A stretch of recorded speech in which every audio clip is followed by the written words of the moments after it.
Astaghfirullah adalah kisah yang menarik, karena kita akan mendapatkan banyak pelajaran dalam kisah ini, terutama kesabaran dan juga ujian. Bahwa setiap manusia itu akan diuji oleh Allah Subhanahu wa ta'ala. Dan kita harus sabar dari ujian itu, karena Allah Subhanahu wa ta'ala akan memberikan balasan besar bagi orang-orang yang bisa sabar. Allah Subhanahu wa ta'ala berfirman, innama yuwaffas sabiruna ajrahum bighairi hisabin. Sesungguhnya Allah Subhanahu wa ta'ala akan memberikan balasan tanpa batas kepada orang-orang yang sabar. Dalam kisah ini nanti banyak pelajaran dan syarat pelajaran yang bisa kita petik dari ujian dan kesabaran ini. Dan ini penting bagi kehidupan kita, karena setiap manusia itu pasti diuji dan harus sabar. Ma'asyiral muslimin yang dimuliakan Allah Azza wa Jalla, kisah Nabi Allah Yaqub alaihi salatu wassalam tercantum di beberapa ayat dalam Al-Quran, tepatnya 16 kali disebut dalam Al-Quranul Karim. Bisa Anda lihat pada surah Al-Baqarah 132, kemudian Al-Baqarah 133, kemudian Al-Baqarah 136, kemudian Al-Baqarah 140, kemudian Al-Imran 84, kemudian An-Nisa 163, Al-An'am 84, Hud 71, kemudian juga dalam surah Yusuf ayat 6, ayat 38, ayat 68, termasuk juga dalam surah Maryam ayat 6, Al-Anbiya ayat 72, dan juga Shad ayat 45. Itulah 16 ayat yang mengkisahkan tentang kisah Nabi Allah Yaqub alaihi salatu wassalam. Ma'asyiral muslimin yang dimuliakan Allah Subhanahu wa ta'ala, Yaqub memiliki nasab yang baik, karena ayahnya seorang nabi dan kakeknya pun seorang nabi. Ayahnya Ishak, Nabi Allah Ishak alaihi salatu wassalam, dan kakeknya Khalilur Rahman, kekasih Allah Subhanahu wa ta'ala, Ibrahim alaihi salatu wassalam. Ma'asyiral muslimin yang dimuliakan Allah Subhanahu wa ta'ala, kisah ini bermula ketika Allah Subhanahu wa ta'ala mengutus 3 malaikat untuk memberikan kabar gembira kepada Ibrahim alaihi salatu wassalam akan kelahiran putranya dan juga cucunya. Setelah itu juga Allah Subhanahu wa ta'ala merintahkan 3 malaikat ini untuk berangkat ke negeri Sodom dan menghancurkan negeri Sodom sehancur-hancurnya karena penentangan mereka kepada Nabi mereka Lut alaihi salatu wassalam.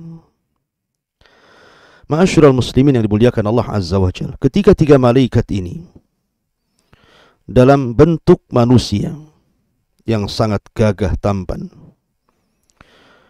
datang ke rumah Ibrahim alaihi salatu wassalam yang ketika itu sudah kabura sinnu, sudah tua, dan juga istrinya Siti Sarah yang ketika itu tinggal di Baitul Maqdis di Palestina. Maka Ibrahim alaihi salatu wassalam adalah bukan hanya dia Abul Anbiya, bapaknya para nabi, tetapi dia adalah orang yang pertama kali menjamu tamu. Tentu ketika datang tamu, maka Ibrahim mengajarkan kepada kita bagaimana ikram ad-dhaif, memuliakan tamu. Dan itu juga ajaran Rasul kita Muhammad sallallahu alaihi wasallam, man kana yu'minu billahi wal yaumil akhir falyukrim dhaifahu. Barang siapa yang beriman kepada Allah dan hari akhir, muliakan tamunya. Maka Ibrahim pun memuliakan dengan menyediakan makanan-makanan lezat, dia sembelih unta kemudian dihidangkan kepada tamu itu. Akan tetapi karena mereka adalah para malaikat, malaikat tidak makan dan tidak minum.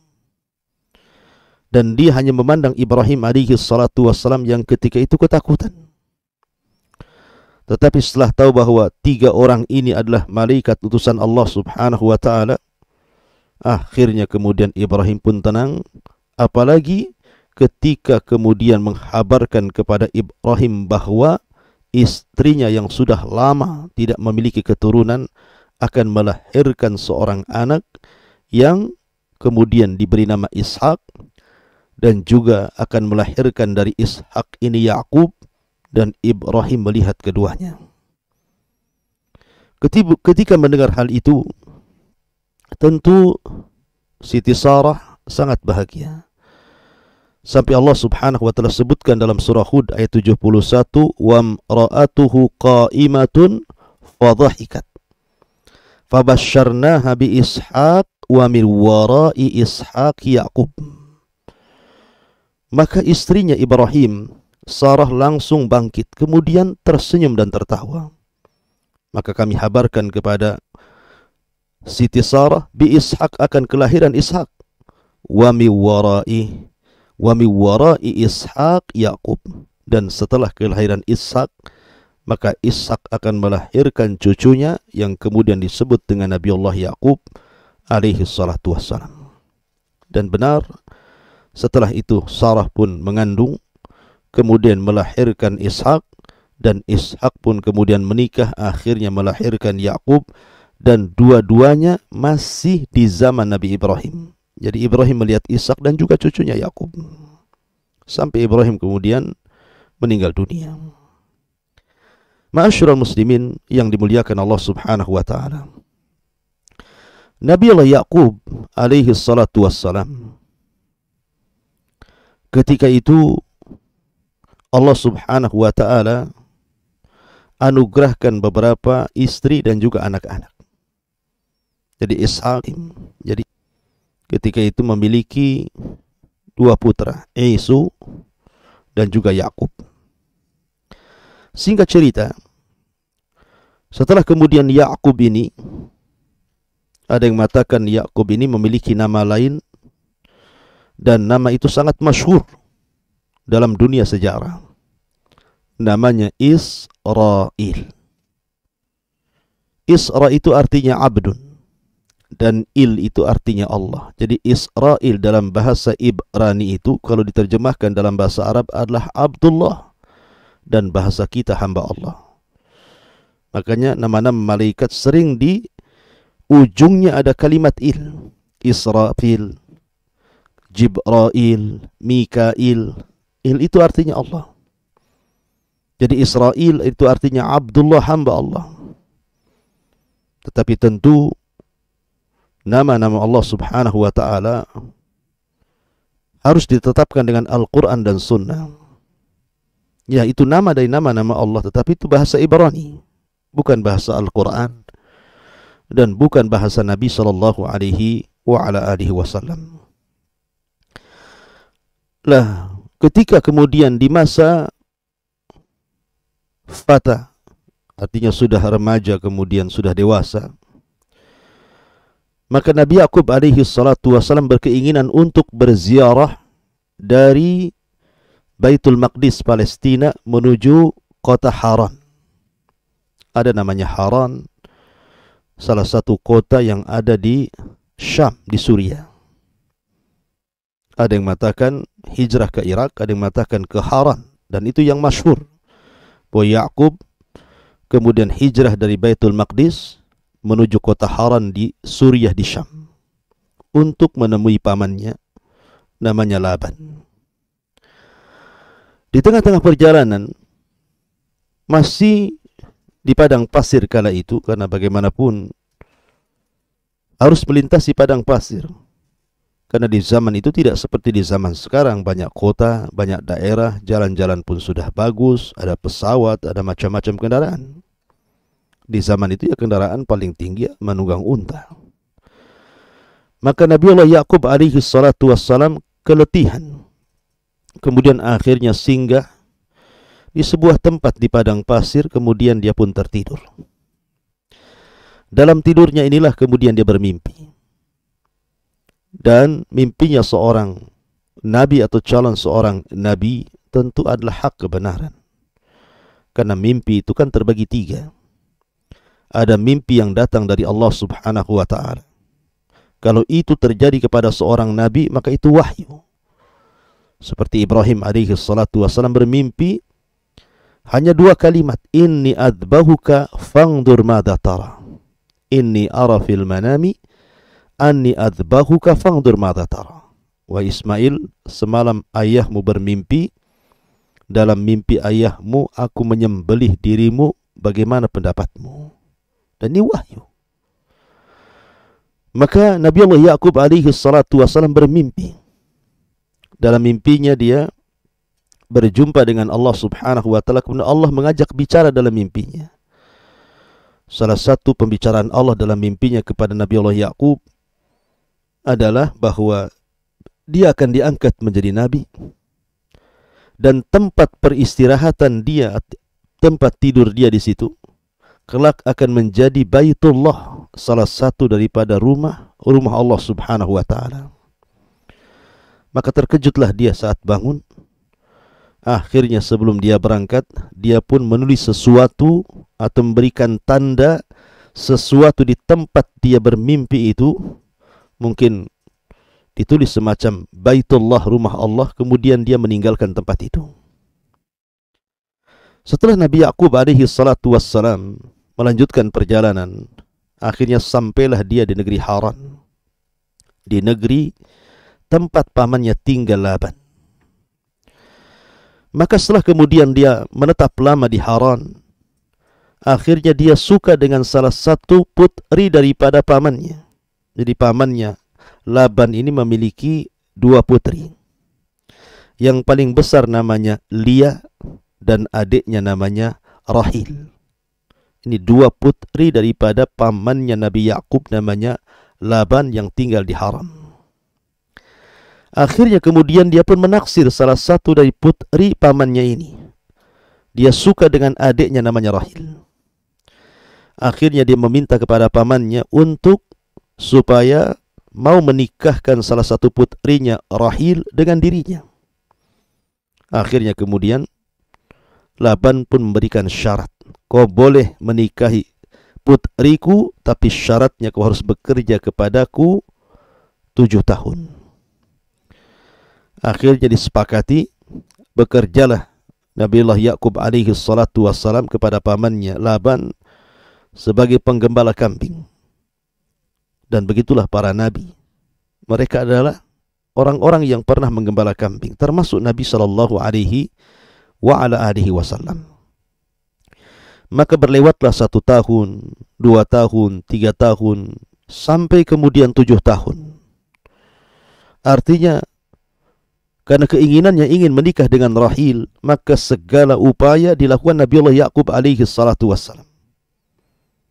Begitulah seseorang kalau mencintai sesuatu atau mencintai seseorang dan ingin meraihnya, maka dia bisa sabar di situ. Ketika sudah sampai 7 tahun, kemudian tiba-tiba dikagetkan karena wanita yang diidam-idamkannya berbeda dengan wanita yang diberikan kepadanya. Karena Laban tidak menyerahkan Rahil untuk dinikahi Ya'qub, tetapi yang diberikan salah satu putrinya adalah Lia, yang bukan keinginan menikahinya. Tapi itulah jodoh Allah Subhanahu wa ta'ala. Semua sudah ditakdirkan Allah Azza wa Jalla. Baik rizki, jodoh, hidup dan mati, semua takdir Allah Azza wa Jalla. Akhirnya kemudian Nabi Ya'qub pun menikah dengan Lia, anak pertama daripada pamannya Laban. Lah kemudian setelah menikah dengan Lia, akhirnya dia punya keinginan ingin menikahi lagi wanita yang diincarnya, Rahil. Dan dalam syariat umat dulu, mengumpulkan 2 saudari itu tidak diharamkan. Lain dengan syariat kita umat Islam, tidak boleh berpoligami dengan menggabungkan 2 saudari. wa an tajma'u baina ukhtaini illa ma qad salaf. Allah mengatakan tidak boleh engkau menggabungkan dua bersaudari dalam satu waktu kecuali mungkin salah satunya sudah meninggal atau bercerai.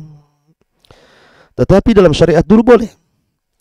Akhirnya Laban pun mensepakati, boleh engkau menikahi Rahil, tetapi dengan syarat yang sama, kau harus bekerja kepadaku selama 7 tahun berikutnya. Akhirnya kemudian, karena dia juga sangat ingin menikahi Rahil, maka Nabi Yakub sabar.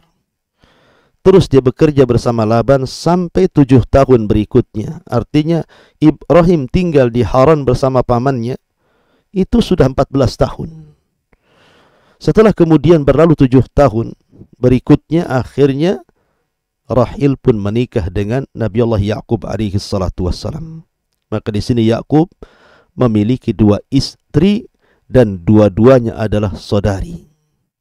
Lia kemudian Rahil. Ma'asyiral muslimin yang dimuliakan Allah Subhanahu wa taala. Allah Subhanahu wa taala takdirkan dari istri pertama Lia, Nabi Yakub alaihi salatu wassalam dianugerahi keturunan yang banyak, ya, sekitar 6 putra lahir daripada Lia. Ada yang mengatakan nama-nama putri atau nama-nama putra Yakub dari Lia ini. Pertama adalah Ruben, kemudian Lawa, kemudian Yahuda, kemudian Dan, kemudian Naftali, kemudian Jad, kemudian Asher. Jadi pertama Ruben, kemudian Simon, kemudian Lawi, kemudian Yahuda, ya. Kemudian juga Naftali gitu ya, kemudian Jad, ya. Jadi 6 putra daripada Lia. Lalu Allah Subhanahu wa taala takdirkan rupanya Rahil yang selama ini gadis yang dicintainya kemudian sudah dinikahinya tidak kunjung memiliki keturunan.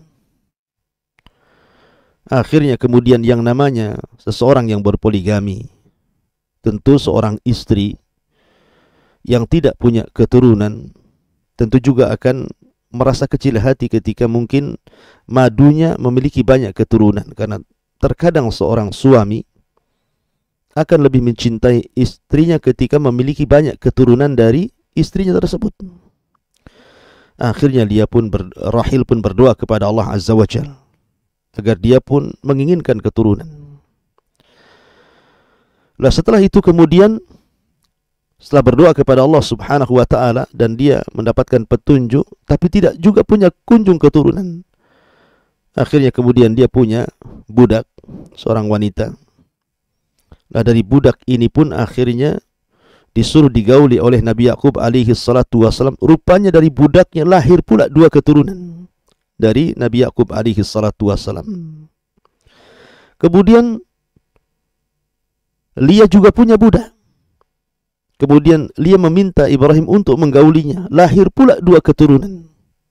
Jadi sudah 10 keturunan daripada Nabi Allah Yakub alaihi salatu wassalam. Lah ketika itu juga Rahil tidak kunjung punya anak. Baru setelah Yakub alaihi salatu wassalam sudah tua gitu ya.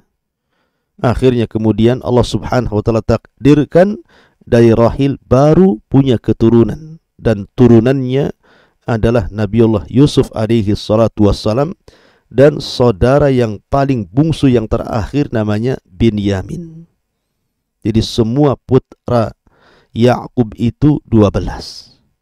Ya, Ruben, Simon, Lawa, Yahuda, Naftali, Gad, Asher, kemudian Isyakhar, kemudian Zabulon, termasuk juga Yusuf dan Binyamin. Dan mereka adalah turunan Yakub alaihi salatu wassalam. Lah 12 turunan Yakub inilah yang kemudian disebut Bani Israel. Karena Yakub adalah Israel. Kemudian melahirkan 12 keturunan. Lah dari 12 keturunan inilah anak-anaknya, cucu-cucunya, cicit-cicitnya itu disebut Bani Israel. Dari sini muncul kalimat Bani Israel. Dari turunan Yakub alaihi salatu wassalam.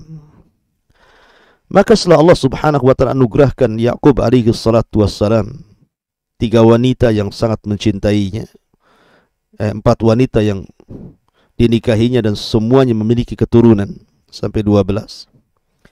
Dan Yakub sudah tinggal lama di Haran selama 20 tahun. Dia genapkan selama 20 tahun tinggal bersama pamannya, dianugerahi harta yang banyak, anak-anak yang banyak, istri-istri yang saleh dan saleh, dan begitu seterusnya.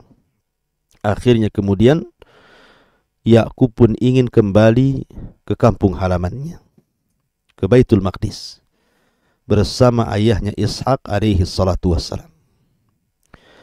Akhirnya kemudian diboyonglah seluruh keluarga Yakub alaihi salatu wassalam dari 4 istrinya dan seluruh anak-anaknya serta kekayaannya menuju Palestina, kembali ke Baitul Maqdis.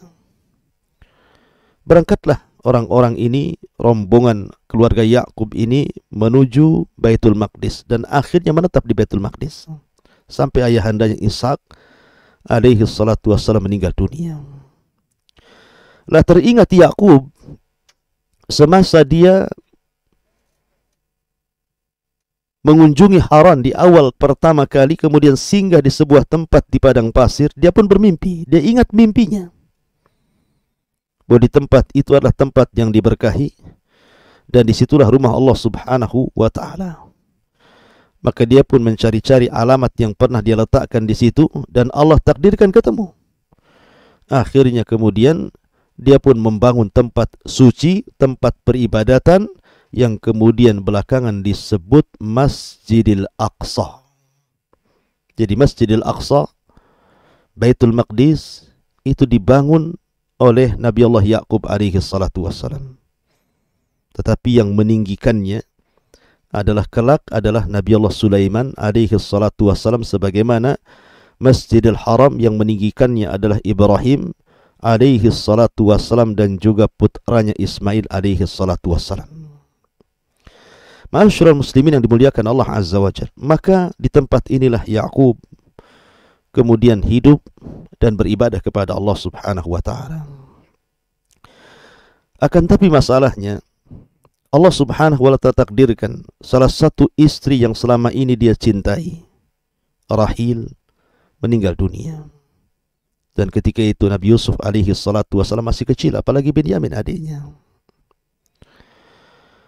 Lah tentu tinggal bersama ibu-ibu tiri akan berbeda dengan ibu kandung. Kasih sayang seorang ibu tiri tentu akan berbeda dengan kasih sayang ibu kandungnya. Sehingga Nabi Yakub alaihi salatu wassalam berusaha memposisikan dirinya sebagai bapak plus juga sebagai ibu pengganti Rahil, ibunda Nabi Yusuf dan juga Binyamin. Jadi dia menyayangi lebih kepada Nabi Yusuf karena masih kecil, anak bungsu, dan juga Binyamin. Sementara saudara-saudara sudah tua, sudah besar, sudah dewasa. Nah dari sinilah terjadi pengaruh yang luar biasa, di mana Lia, istri pertamanya, melihat kasih sayang suaminya Yakub kepada Binyamin dan juga Nabi Allah Yusuf alaihi salatu wassalam, menjadikan dia pun cemburu. Akhirnya kemudian membicarakan di hadapan anak-anaknya. Seolah-olah mungkin, kalau bahasa kita, bagaimana mungkin anak-anak saya yang banyak bekerja disuruh sana sini, sementara Yusuf dan Binyamin hanya duduk-duduk saja, tapi Yakub lebih memperhatikan Binyamin dan Yusuf dibandingkan anak-anaknya. Lah ucapan ibu tentu akan berpengaruh kepada anak-anaknya. Maka tertanamlah hasad kepada anak-anak Lia dan juga anak-anak Yakub yang lainnya yang 10 bersaudara daripada Yusuf dan Binyamin ini. Tertanam hasad. Bagaimana mungkin bapaknya lebih mencintai Yusuf dan Binyamin dibandingkan dirinya. Dan dari sinilah kemudian bermula kisah Nabi Yusuf alaihi salatu wassalam. Ma'asyiral muslimin yang dimuliakan Allah azza wa jalla, terutama ketika Nabi Yusuf alaihi salatu wassalam bermimpi. Jadi dia bermimpi. Dalam mimpinya aneh.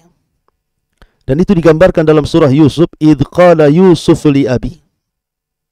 Ya abati inni ra'aitu ahada asyara kawkaban wasyamsa wal qamara ra'aituhum li sajidin. Ketika berkata Yusuf kepada bapaknya, sesungguhnya aku melihat 11 bintang, matahari dan rembulan. Aku melihat mereka sujud kepadaku. Akhirnya kemudian dia datang kepada ayahnya, kepada Nabi Allah Yaqub alaihi salatu wasallam, menceritakan mimpinya. Mimpinya aneh.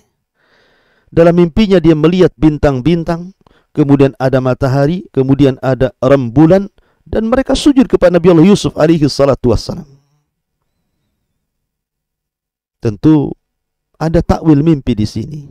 Karena yang dimaksud matahari di sini adalah Yaqub, kemudian bulan adalah ibundanya, dan kaukaban, bintang-bintang adalah saudara-saudaranya. Maka Nabi Yaqub ini seorang nabi, diberikan kecerdasan dan ilham serta wahyu kepadanya. Tahu kalau seandainya saudara-saudaranya yang memang sudah tertanam hasad kepada Nabi Allah Yusuf alaihi salatu wassalam, bahwa Yusuf bermimpi seperti ini, maka hasad mereka semakin besar. Makanya yang mengatakan Yaqub alaihi salatu wassalam kepada Yusuf, ya bunai la taqsus ru'yaka ala ikhwatik fayakidu laka kaida inna syaitana lil insani aduwwum mubin. Wahai anakku, jangan kau ceritakan mimpimu ini kepada saudara-saudaramu, karena mereka akan membuat tipu daya kepadamu. Karena sesungguhnya syaitan adalah musuh yang nyata bagi manusia. Ma'asyiral muslimin yang dimuliakan Allah Azza wa Jalla. Lah setelah kemudian berlalu hari, berlalu bulan, berlalu tahun, maka rupanya hasad saudara-saudaranya semakin besar. Apalagi setelah Nabi Yaqub melihat Yusuf bermimpi dan dia tahu takwil mimpinya, bahwa ini adalah bukan mimpi biasa, tapi mimpi yang luar biasa yang akan menjadikan Yusuf orang besar. Ya. Makanya kemudian hasad saudara-saudaranya semakin besar, apalagi Yaqub semakin sayang. Bukan hanya sekedar soal mimpi saja, karena Yusuf sendiri adalah disebutkan oleh para ulama dan pernah berjumpa dengan Nabi sallallahu alaihi wasallam saat peristiwa Mi'raj. Yusuf ini orangnya tampan, orangnya indah, tutur katanya baik, akhlaknya baik. Makanya wajar kalau Yaqub alaihi salatu wassalam itu suka dengan Nabi Yusuf alaihi salatu wassalam. Itu pula yang menjadikan hasad bagi saudara-saudaranya, dan hasad itu sangat bahaya sekali. Lah ketika itulah maka saudara-saudara Nabi Yusuf alaihi salatu wassalam sampai menyalahkan ayahnya dan mengatakan, idh qalu, ketika saudara-saudara Yusuf mengatakan kepada ayahnya Yaqub, la Yusufu wa akhuhu ahabbu ila abina minna wa nahnu usbah inna abana la fi dhalalim mubin. Ketika mereka berkata, sungguh Yusuf dan saudaranya Benyamin lebih dicintai bapak kami dibandingkan kami. Padahal kami jelas-jelas satu saudara-saudaranya memiliki kekuatan banyak, artinya sudah bisa diambil manfaat oleh ayahnya. Kenapa pula Yusuf dan Benyamin yang masih kecil lebih dicintainya? Sehingga akhirnya mereka berani menyesatkan bapaknya dan mengatakan, inna abana la fi dhalalim mubin. Sungguh bapakku itu di atas kesesatan yang nyata. Subhanallah. Lihat. Mereka menyalahkan ayahnya. Bahkan dikatakan bahwa ayahnya la fi dhalalim mubin, di atas kesesatan yang nyata. Begitulah Bani Israel. Nanti turunannya seperti itu. Kalau Israel sendiri ayahnya dikatakan fi dhalalim mubin, di atas kesesatan yang nyata, lalu siapa lagi yang di atas petunjuk? Bukankah Nabi Yaqub seorang nabi? Begitulah Bani Israel akan selalu menentang nabinya. Ayahnya sendiri dikatakan sesat. Ya. Ma'asyiral muslimin yang dimuliakan Allah Azza wa Jalla. Dari situlah karena hasad sudah menghujam di 10 saudara Yusuf dan Benyamin ini, maka akhirnya terbagi menjadi 3 kelompok. Jadi 10 orang ini terbagi menjadi 3 kelompok untuk membuat makar kepada Nabi Yusuf alaihi salatu wassalam. Kelompok yang pertama adalah kelompok yang jahat. Yang paling jahat dari saudara-saudara Nabi Yusuf hendak membuat makar kepada Yusuf alaihi salatu wassalam dan mengatakan, uqtulu Yusufa, bunuh saja Yusuf itu. Subhanallah, ya. Hasad mengantarkan pembunuhan. Maka penyakit hasad ini penyakit yang bahaya karena menghantarkan manusia bisa membunuh orang. Kemudian kelompok yang kedua, awit raghuhu aradan yakhlu lakum wajhu abikum wa yakunu min ba'dihi qauman salihin. Kelompok yang kedua lebih ringan dibandingkan itu, dengan mengatakan, sudah lempar saja Yusuf itu di tengah padang pasir. Yang penting jauhkan Yusuf dari bapak kita, nanti setelah itu kita tobat, kita menjadi orang-orang yang saleh. Habis berbuat dosa kemudian kita tobat gitu. Subhanallah. Ini pun cara-cara yang bengis, karena bagaimanapun bisa membunuh Nabi Yusuf alaihi salatu wassalam. Diletakkan di padang pasir sendirian, tanpa ada makanan, minuman, bisa saja diterkam serigala ataupun macam-macam yang terjadi di situ. Jadi yang pertama itu qatlun mubashir, dan yang kedua qatlun ghairu mubashir. Jadi yang pertama membunuh secara langsung, dan yang kedua membunuh tidak secara langsung. Kemudian kelompok yang ketiga, dan ini tidak banyak, hanya satu orang saja yang punya pemikiran seperti, dan itu saudara Yusuf paling pertengahan, sedikit berakal. Dia tidak setuju kalau Yusuf dibunuh dengan langsung atau dibunuh secara langsung. Tapi dia memberikan pendapatnya, qala qailum minhum la taqtulu Yusuf. Jangan kau bunuh Yusuf. Jangan kau bunuh secara langsung atau kau bunuh tidak secara langsung. Tetapi bagaimana kalau seandainya kita katakan wa alquhu fi ghayabatil jubbi yaltaqithu ba'dus sayyarati in kuntum fa'ilin. Sudah gini saja, kita masukkan saja Yusuf itu ke salah satu sumur di tengah hutan. Karena biasanya sumur itu didatangi orang untuk ditimba airnya. Biasanya para musafir, para pedagang yang lewat ke situ, pasti mereka akan minum. Siapa tahu ketika mungkin salah seorang musafir lewat sumur itu, kemudian mengambil air, mungkin Yusuf akan selamat dan akan dibawa mereka. Ma'asyiral muslimin yang dimuliakan Allah subhanahu wa ta'ala, akhirnya pendapat yang ketiga ini diambil. Dan di sini ada kaidah namanya akhaffu dhararain, mengambil yang paling ringan dari madarat yang bercabang. Membunuh haram, tidak boleh. Kemudian yang kedua, membunuh tidak secara langsung, ini juga tidak boleh. Maka ini tengah-tengah, mengambil mana yang lebih ringan madaratnya. Jangan dibunuh, kita letakkan dalam sumur saja. Boleh jadi ada orang yang mengambilnya. Ya. Ma'asyiral muslimin yang dimuliakan Allah Azza wa Jalla. Dan ketika itu ma'asyiral muslimin, Nabi Yusuf itu usianya 10 tahun. Dan sumur yang dilemparkan atau yang dimasukkan Yusuf ke situ, itu bukan sumur biasa, bukan sumur yang 10 meter, 20 meter, bukan itu. Makanya Allah mengatakan fi ghayabatil jub, yang kedalamannya itu tidak bisa dilihat saking dalamnya.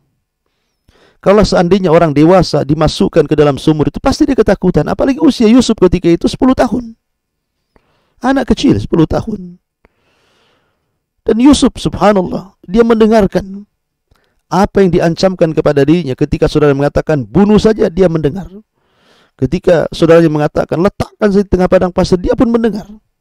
Ketika saudaranya masukkan ke dalam sumur, dia pun meronta-ronta, tapi tetap dimasukkan juga. Kejinya, lihat, saudara-saudara Yusuf yang mereka adalah bapak-bapak daripada Bani Israel, ya, sudah menyalahkan bapaknya di atas kesesatan, sekarang mendolimi saudaranya, calon seorang Nabi Yusuf alaihi salatu wasallam, dimasukkan ke dalam sumur. Itulah kejinya Bani Israel. Ma'asyiral muslimin yang dimuliakan Allah subhanahu wa ta'ala. Tapi bagaimanapun itu semua adalah kehendak Allah azza wa jalla. Wa asa an taqrahu syai'an wa huwa khairul lakum. Boleh jadi apa yang Anda anggap jelek itu baik di hadapan Allah azza wa jalla. Mungkin seperti itu perjalanan Yusuf alaihi salatu wassalam. Ketika Nabi Yusuf alaihi salatu wassalam berada dalam sumur selama 3 hari lamanya, kalau bukan karena pertolongan Allah, Yusuf akan mati dalam sumur ini. Tapi kemudian Allah subhanahu wa ta'ala mengutus Jibril masuk ke dalam sumur. kemudian mewahyukan sesuatu kepada Yusuf seolah-olah menenangkan. Tidak mengapa wahai Yusuf kau dalam sumur ini.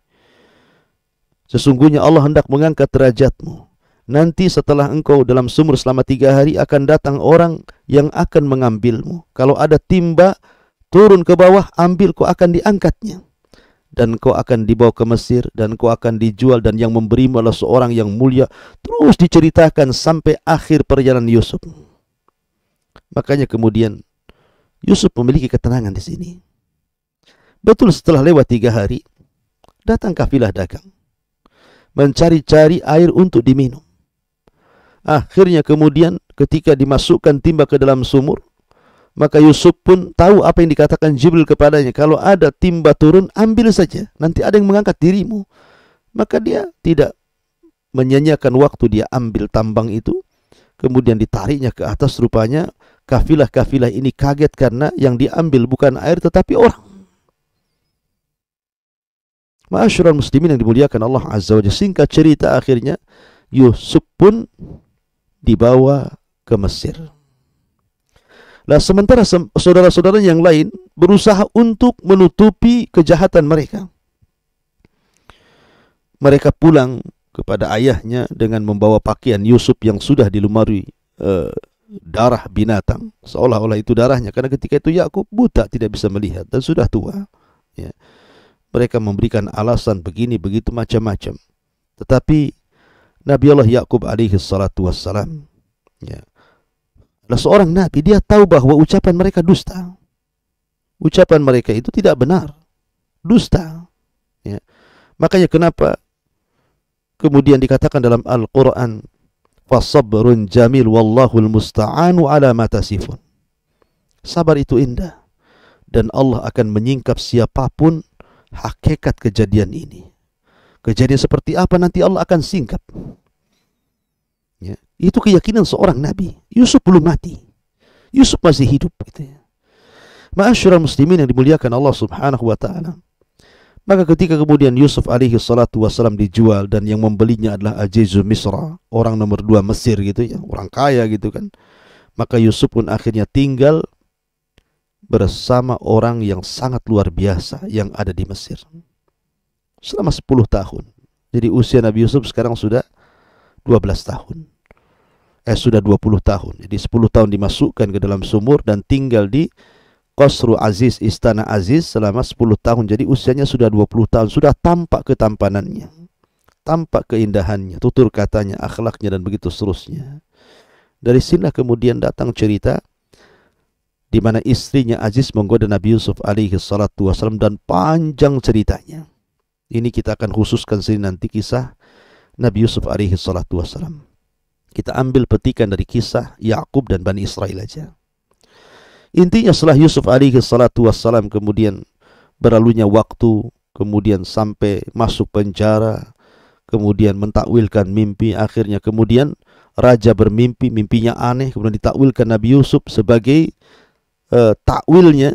Maka Nabi Yusuf alaihi salatu wassalam mentakwilkan akan terjadi kelaparan, kekeringan di Mesir.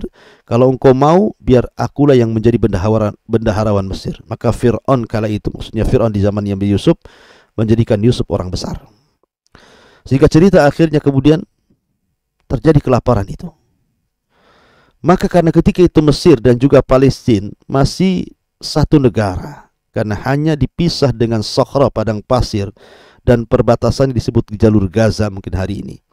Maka akhirnya ketika terjadi kelaparan hebat, banyak orang-orang Palestina datang ke Mesir untuk menukar barang berharga mereka dengan makanan. Di sinilah terjadi pertemuan Nabiullah Yusuf dengan saudara-saudaranya. Dengan cerita yang sangat panjang, akhirnya kemudian saudara-saudaranya mengakui kesalahannya, dan belakangan Nabi Yusuf alaihi salatu wassalam memboyong seluruh keluarganya dari Palestina menuju Mesir. Lah karena Yusuf punya kedudukan di Mesir, maka Raja Fir'aun pun kemudian memberikan tanah khusus bagi keluarga Yusuf. Dari sinilah kemudian beranak pinak 12 putra Yakub menikah, kemudian punya anak, kemudian punya cucu, punya cicit, akhirnya berkembang biak di situ. Lah inilah perkampungan Bani Israel pertama kali di Mesir. Sampai Allah Subhanahu wa taala takdirkan Nabi Yusuf meninggal dunia. Lah ketika Nabi Yusuf alaihi salatu wasallam meninggal dunia inilah, maka kondisinya berbalik arah. Karena mereka sudah tidak dihormati lagi, tidak dimuliakan lagi. Yang ada mereka diserang oleh Fir'aun berikutnya di zaman Nabi Musa yang sangat bengis itu, kemudian belakangan memperbudak keturunan Yakub, atau dengan kata lain memperbudak Bani Israel. Terjadi perbudakan yang luar biasa. Berabad-abad lamanya mereka diperbudak Fir'aun. Sampai datang era Nabi Musa alaihi salatu wassalam. Lahir salah satu turunan Bani Israel, dua nabi. Pertama Harun alaihi salatu wassalam, kemudian yang kedua Nabi Allah Musa alaihi salatu wassalam. Musa inilah yang kelak akan menjadi nabi yang sangat masyhur dari nabi-nabi Bani Israel. Kenapa? Karena dia bukan hanya nabi tapi rasul, diturunkan padanya Taurat. Diturunkan padanya Taurat dan dia kalimullah, kalimur rahman. Dialah sebagai juru penyelamat Bani Israel, bukan hanya diselamatkan akidah mereka, tapi fisik mereka diselamatkan dari perbudakan Fir'aun. Maka diseberangkanlah Bani Israel oleh Nabi Musa kembali menuju tanah keturunan atau tanah Yakub alaihi salatu wassalam yang berada di Palestina, Baitul Maqdis. Maka berhasil diselamatkan dan mereka menyaksikan bagaimana azab Allah turun kepada Fir'aun dan ditenggelamkannya Fir'aun di Laut Merah karena berani tajarruk kepada nabinya Musa alaihi salatu wassalam. Inilah perjalanan kisah Nabi Allah Yakub secara singkat dan juga Bani Israel. Adapun kisah Nabi Allah Yusuf ini kisah yang menarik. Tidak bisa kita kisahkan dalam waktu yang singkat karena kisah Nabi Yusuf ini disebutkan dalam Al-Quran termasuk ahsan al-qasas, kisah terbaik dalam Al-Quran. Banyak pelajaran yang kita bisa petik nanti dalam kisah Nabi Yusuf di lain kesempatan. Mudah-mudahan ada manfaatnya. Kisah Nabi Allah Yakub dan Bani Israel. Akhirnya saya kembalikan kepada moderator. Boleh mungkin ada yang bertanya satu dua soalan, silahkan. Jazakumullah khairan Ustaz atas penyampaian materi di kesempatan pagi hari ini.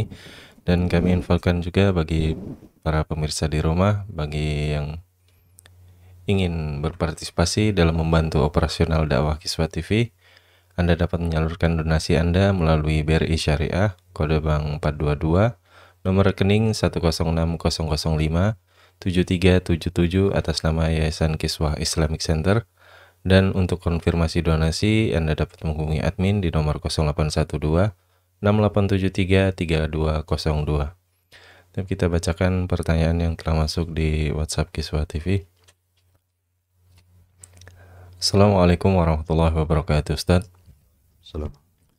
Saya pernah mendengar salah satu nama yang juga disebutkan di dalam Al-Quranul Karim surat At-Taubah ayat 30, yaitu Uzair dari kalangan Bani Israel. Siapakah Uzair itu, Ustaz? Apakah benar dia seorang yang soleh dari kalangan Bani Israel? Sampai-sampai di ayat tersebut dijelaskan bahwa Yahudi berkata bahwa Uzair adalah putra Allah. Mohon penjelasannya, Ustaz. Ya, alhamdulillah. Uzair diperselisihkan apakah dia seorang nabi atau bukan nabi. Tapi yang jelas dia adalah orang soleh dari kalangan Bani Israel. Dan ulama mu'arikhin, ahli sejarah, memperkuat bahwa Uzair itu adalah seorang nabi. Lalu kenapa pula kemudian Al-Quran menjelaskan tentang salah satu keyakinan orang-orang Yahudi yang sangat ekstrim, ghulu, mengatakan waqalatil yahudu Uzair ibnullah. Berkata orang-orang Yahudi, Uzair itu putra Allah. Siapa Uzair ini? Kenapa orang-orang Yahudi menuhankan Uzair? Sebagaimana orang Nasrani mengatakan Isa putra Allah, orang Yahudi mengatakan Uzair itu putra Allah juga. Dan orang-orang musyrik mengatakan malaikat-malaikat itu anak putri Allah. Kenapa orang Yahudi begitu membanggakan Uzair sehingga mengatakan putra Allah? Ada kisahnya. Dan kisah Uzair itu tertera dalam surah Al-Baqarah. Allah mengatakan au kalladzi marra ala qaryatin wa hiya khawiyatun ala urushiha qala anna yuhyi hadhihi Allahu ba'da mautiha fa amatahu Allahu mi'ata amin thumma ba'atha Qala kam labista? Qala labistu yawman aw ba'da yawm ila akhiril ayat. Ketika ada seseorang yang melintasi Palestina, dan ketika itu Palestina hancur sehancur-hancurnya, rata dengan tanah dan tidak ada manusia di situ. Kemudian orang ini mengatakan, bagaimana mungkin Allah bisa membangun kota yang dulunya indah, sekarang hancur, dikembalikan lagi menjadi kota indah. Akhirnya Allah subhanahu wa ta'ala mengabulkan keinginannya. Dia pun ditidurkan selama 1 abad. Setelah 1 abad dia bangun, malaikat datang kemudian bertanya, kam labista, sudah berapa lama kau tinggal di sini? Maka dia mengatakan 1 hari atau mungkin separuh hari, padahal sudah 1 abad dia ditidurkan. Kata ulama tafsir bahwa ayat ini isyarat kepada kisah Nabi Allah Uzair alaihi salatu wassalam. Jadi ketika Bani Israel ditinggal oleh Yusha ibn Nun setelah masuk ke Palestina, kemudian mereka jauh dari ajaran Allah subhanahu wa ta'ala dan mulai menyembah berhala, maka datang kepada mereka raja yang zalim yang menghancurkan mereka. Ada yang mengatakan raja zalim ini namanya Bukhtun Nasr, satu di antara raja Babilonia yang ada di Irak, menghancurkan Palestina sehancur-hancurnya sampai kepada Haikal Sulaiman, atau menurut kita Masjidil Aqsa, diratakan dengan tanah, di mana laki-lakinya dibantai, dibunuh, dan perempuan anak-anaknya dibawa ke Irak dijadikan budak. Lah di saat itulah maka Uzair lewat ke negeri yang hancur berantakan itu, yang dihancurkan Bukhtun Nasr itu. Lah dari situ dia berpikir, bagaimana mungkin kota yang hancur bisa pulih kembali? Tapi Allah hendak membuktikan bahwa dia ala kulli syai'in qadir. Ketika Uzair istirahat di sebuah gua, akhirnya dia ditidurkan 1 abad, 100 tahun. Kemudian Allah bangunkan setelah 100 tahun. Lah tiba-tiba keledai yang ditungganginya sudah tidak ada lagi, sudah jadi tulang belulang. Akhirnya Allah subhanahu wa ta'ala menghidupkan keledai itu di hadapan Uzair. Tiba-tiba kemudian tulangnya menyatu kembali, kemudian dagingnya entah berantah datang dari mana melekat kembali, sampai akhirnya ditiupkan ruh kembali. Ketika hidup keledai Uzair, tiba-tiba berteriak seolah-olah kiamat dibangkitkan. Maka Uzair tahu bahwa Allah itu atas segala sesuatu maha mampu. Menghidupkan keledai saja yang sudah tulang belulang mampu Allah hidupkan, bagaimana kota yang mati? Ala kulli syai'in qadir. Allah itu atas segala sesuatu maha mampu. Maka ketika dia melihat yang sebelumnya kota itu hancur, tiba-tiba kota itu sudah berdiri lagi, karena sudah 1 abad masalahnya. Ya. Maka dari situ Allah subhanahu wa ta'ala ingin membuktikan bahwa dia atas segala sesuatu mampu di hadapan Uzair. Maka Uzair pun kemudian pulang, tidak ada yang kenal dia. Sampai-sampai papan Taurat yang menjadi pengaguan orang-orang Yahudi kala itu, Bani Israel, hilang, dipecahkan, dihancurkan Bukhtun Nasr. Maka orang-orang tidak punya panduan lagi, karena papan Taurat sudah dihancurkan. Akhirnya Uzair pun diberikan kecerdasan dari Allah, mampu menghafal Taurat dari hafalannya. Maka dia pun kemudian mengajarkan Taurat dari hafalannya. Orang-orang mengira Musa saja mengajarkan Taurat membaca papannya. Ini orang bisa membaca Taurat dari hafalannya. Kalau bukan anak Tuhan, siapa lagi? Maka sejak itulah maka orang-orang Yahudi kemudian menganggap Uzair itu ibnullah, dan itu dicatat dalam surah At-Taubah yang Anda tanyakan. Wa qalatil yahud Uzair ibnullah wa qalatin nasara al-masih ibnullah dzalika qauluhum bi afwahihim yudhahiuna qaulal ladina kafaru qatalahumullahu anna yufakun. Ketika orang Yahudi mengatakan Uzair anak Allah, dan ini dusta. Ketika mereka mengatakan Uzair anak Allah, ini dusta. Karena Islam mengatakan qul huwallahu ahad, Allahus samad, lam yalid wa lam yulad wa lam yakul lahu kufuwan ahad. Allah itu tidak punya pasangan dan tidak punya keturunan. Bagaimana mungkin Allah punya anak namanya Uzair ataupun Al-Masih Isa bin Maryam? Wallahu a'lam. Jazakumullah khairan Ustaz atas penjelasannya. Dan pertanyaan selanjutnya dari Ummu Balkis di Singapura. Ustaz, apakah uang riba bisa digunakan untuk membantu para saudara kita di Palestina, Ustaz? Mohon penjelasan. Alhamdulillah. Uang riba adalah uang haram. Dan riba adalah dosa turun-temurun. Orang-orang Yahudi suka memakan uang riba. Uang riba adalah uang haram, sampai Rasul mengatakan 1 dirham riba jauh lebih besar dosanya dibandingkan 36 kali berzina. Saking besarnya dosa riba itu. maka hasil riba itu bagian daripada uang haram. Karena dia uang haram, maka sebaiknya tidak diinfakkan, tapi dibuang dalam rangka mensucikan harta.